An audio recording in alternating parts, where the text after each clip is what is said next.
Buffy has been waiting a long time, and Buffy is out of Florida. Buffy, welcome to the show. You're on the air. Hey, Jesse, how you doing? All is well. This is Nick. I'm trying to fix your My keyboard. I'm produ- sorry. So you're trying to fix it so when I... fixed it. There, you're good now. Okay. Nick is helping me with my computer here. Yes, it works. All right. You can tell me when you want. All right. I was just saying, okay, that's all. Oh, wow. Buffy, go ahead. Thank you for calling. Yes, sir. So I called you a couple of weeks ago, and I had asked you about how, as a wife and a mother, I could be more submissive to my husband Yes. and help to lead our family in the right direction. So I went and I forgave my mother. How did that go? I was scared to death, but it's like, as I was talking to her, I stayed calm. I felt myself, becoming empowered, and my eyes were open. I think she took it okay. We haven't spoken since, and I'm really not sure how our relationship is going to go from here. But, I explained to her that I had decided to let my husband lead his family, and she kind of, remember that time that he did it, and I overcame it, and I realized that all those past arguments and that me and my husband had was because of the guilt that I felt. What is Mama going to think? Yes. That's deep. You're absolutely right. That's why you're supposed to get away from Mama when you start your own family. Go far away from Mama and don't let her in the picture. She will destroy your marriage. So, and since then, I have two boys. They're 12 and 9, and I've gone to both of them and apologized to them, for basically the hell that I had put them through.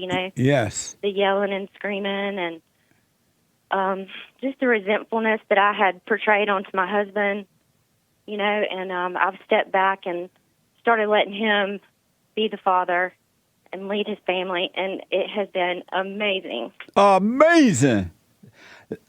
This is the best Christmas present that anybody could ever want. I am so glad to hear this, especially coming from you as a lady, because women don't understand the instruction that they bring up on their own families, and that it came from their mothers. And then because they are so guilty, they resent the mother and they feel so guilty, they allow the mother to even just follow them wherever they go, and the mothers make sure that your family is not going to work. For sure. So I had a question for you. I started doing the silent prayer this morning. Yes. Just trying to get out of my head and not believe my thoughts, and so I'm hopeful that that's going to continue to help me grow. Yes, it will. But I'm just curious how. I'm still trying to get him to listen to your message, and I'm just trying to figure out. I don't want to. You say don't push things on people. Right. So I'm trying to figure out how I can be a better example to, help him follow in the right direction. You're on your way, Buffy. You're doing it. You're becoming a daughter of God.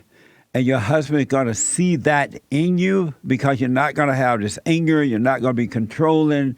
You're not going to try to deceive your kids and make them, and turn them away from him. And that alone can cause him to return to the Father. Okay. Because that's working through you. It's the love of God. And believe me, there's no love like the love of God operating through you. It can change a lot of things. So by you becoming it, it can impact him in a good way. That's amazing. Yeah. Amazing. So can I answer your biblical question? My biblical question, which is the best way to deal with all people, with compassion or dispassion? So I think that compassion is in the spirit of the woman, and I think that compassion is a weakness, and it makes you vulnerable. So I think that you should deal with all people with dispassion. That's deep. That's amazing. I would just love to follow up right now with you on that question, but I have to hold it until Sunday. Okay. But I really respect you thinking about it, looking into it, and knowing for yourself. And thank you so much, Jesse. You've opened my eyes. Well, you're welcome, and you're on your way now. All you have to do is stay with the silent prayer, speak up, but don't resent, and just be aware of those thoughts and let them pass, because every thought that you get, everyone, is a lie. So believe none, and by doubting thoughts, you can't help but have faith in God. The only thing that's left is faith when you doubt the thought. So you'll be fine. You're on your way. God bless you, Jesse. And God bless you, Buffy. Call me again. Okay, thank you. Amazing. Amazing. Really, it's just mind-blowing.